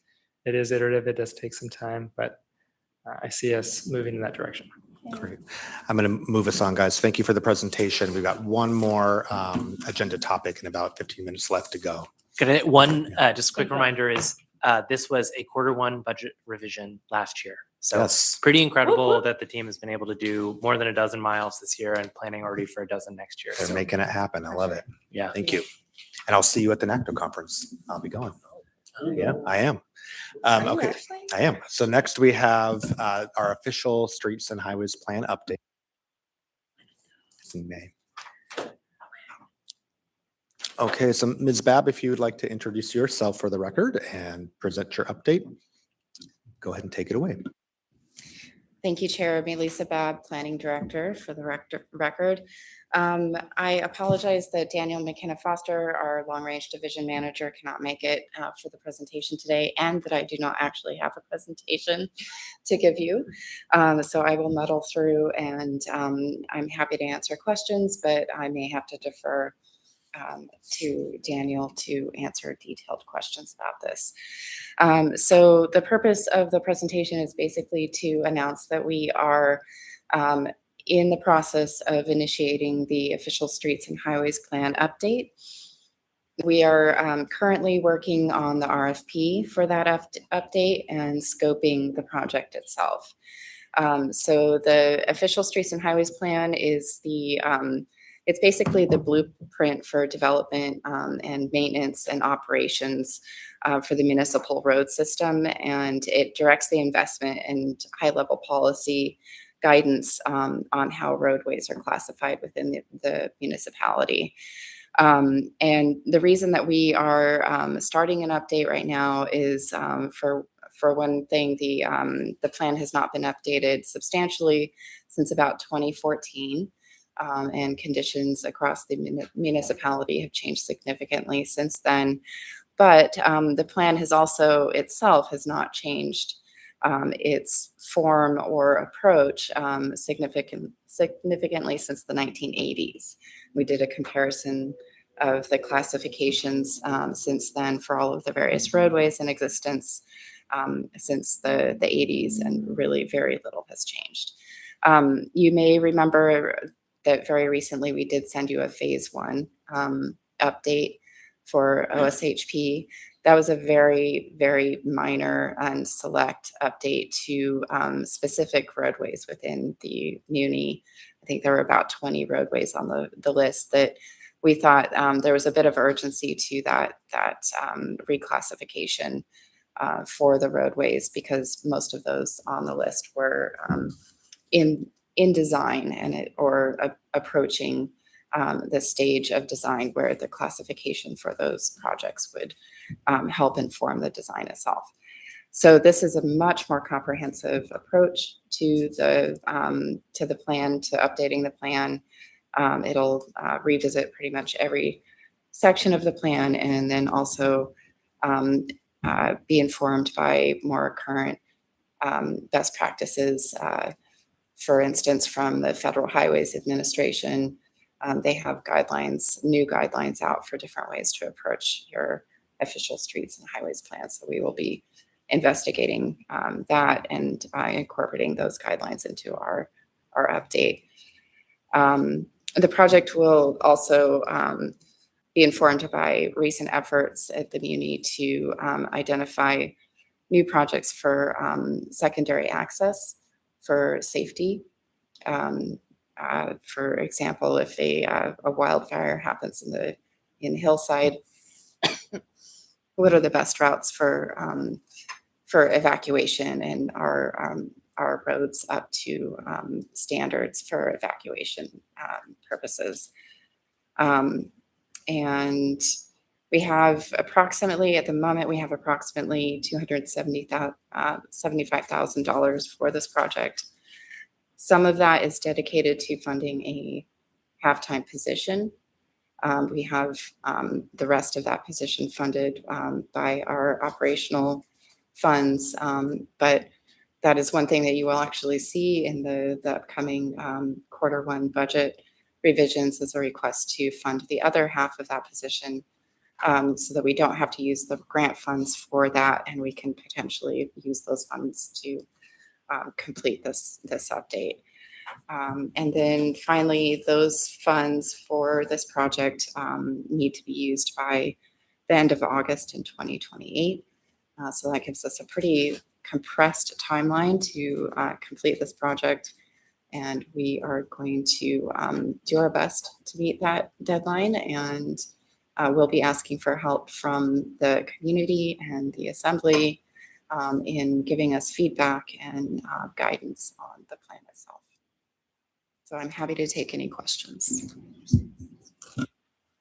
Yes, and I'm sorry, that's the grant funding is the Community Development Block Grant funding. Okay, great. Questions? Member Brawley.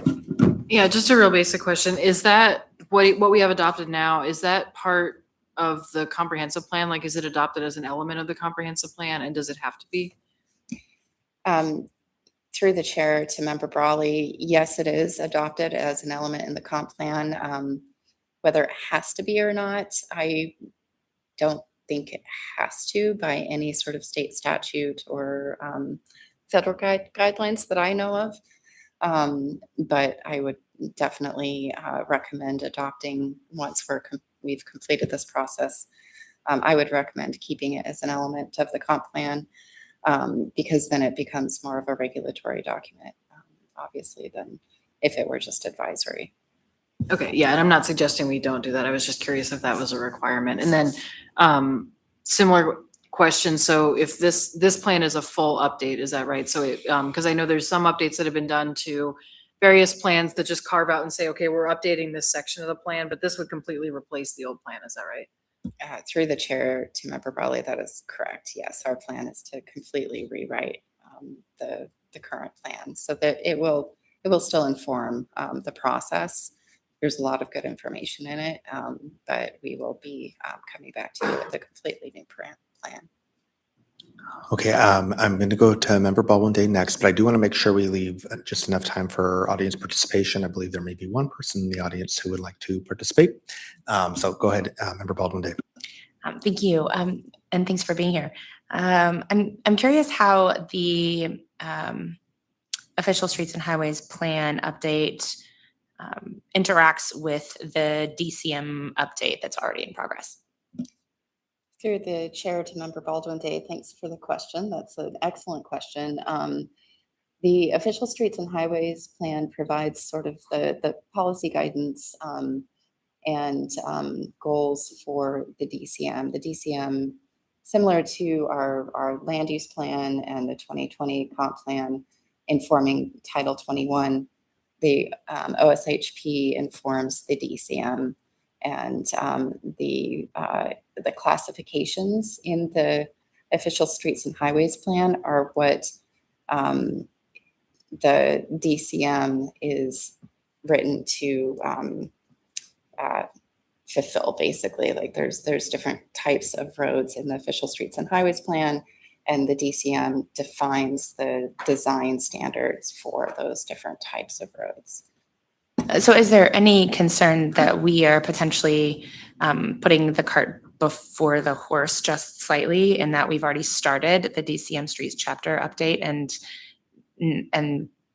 the OSHP is following on? Is there any concern that we ought to maybe flip-flop that or push pause or, do something to change the sequencing so that we're not creating the subsidiary document before we revise the parent document in a way?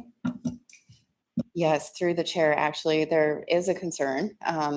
But fortunately, that is something that we had been thinking about for a while now since the DCM update started.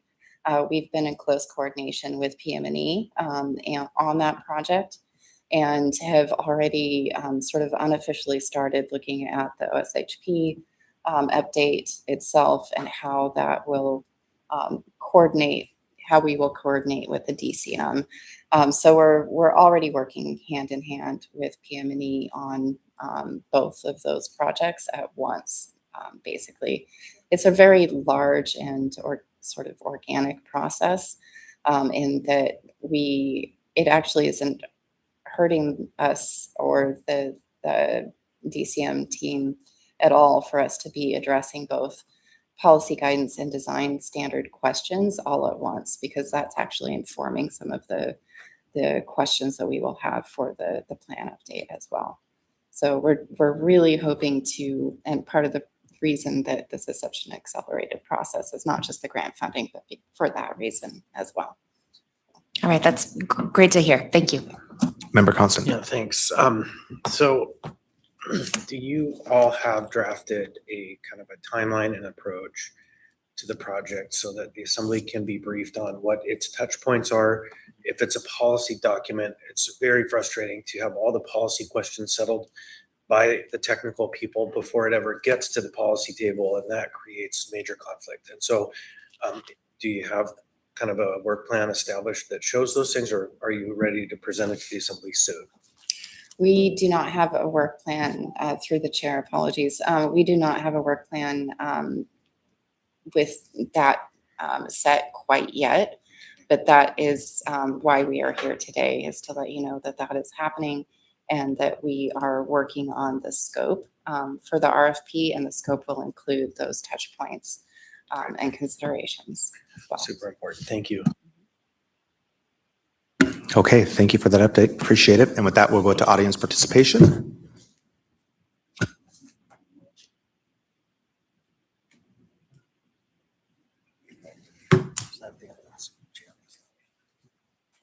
Oh,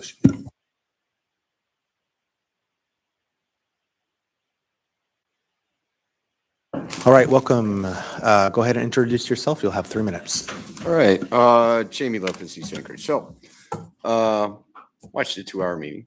It was fairly informative. I guess the overarching theme to this is people have ideas and plans and things that they want to implement. But I guess one of the things that I did not hear is stakeholders. And so stakeholders, whether it's members of this committee, whether it's members of Anchorage Downtown Partnership or Downtown Community Council or things like that.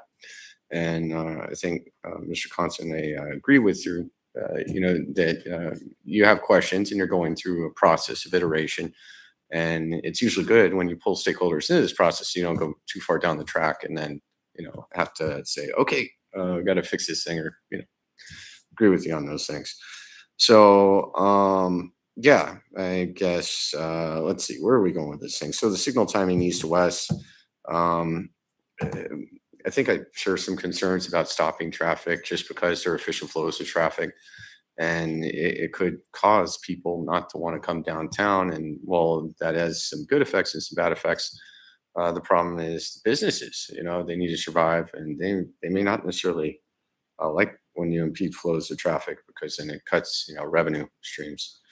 So the sidewalk clearance, the Muni and Parks and Rec did a really good job, in my opinion, for the streets that they did. DOT, some of the ones that were bad, like Ingra and Gamble, Long Merrill Field, that entire stretch going from pretty much straight from 6th Avenue along there. I mean, it was impassable, and then you get back to the other issues where pedestrians are going wherever they can. And so that means walking into the roads, and just to get from point A to B becomes you take, this path to this path, and you can't go the most efficient route. To get back to AMC 9.20.080. So there was discussion about shutting down streets potentially for, commerce and people coming through. Might want to carve out an exception so that they don't get charged. Well, they don't end up in a pattern of pedestrian calming where police are citing people for illegally walking on the roadway. And so I don't know if you want to revisit that, because I brought it up in a number of meetings, but no, multiple people got cited that night in Mountain View, and it was basically a stop and frisk operation without the frisk. They did 11:30 p.m. They were given a go at people in an impoverished area, and this was in residential neighborhoods. And so this body has oversight. There is no public safety advisory board. Basically, have the Public Health and Safety Committee. I would ask you again, please try to look out for the vulnerable and the poor, because certain people sometimes abuse things, and those most vulnerable end up getting citations and open warrants as a result of it. Thank you. Thank you for participating today. All right. I want to acknowledge that we were also joined not only by our panelists today, but also by representatives from AK, DOT, and PF, and from AMAPS. So thank you to all who joined us today. With that, we will be adjourned.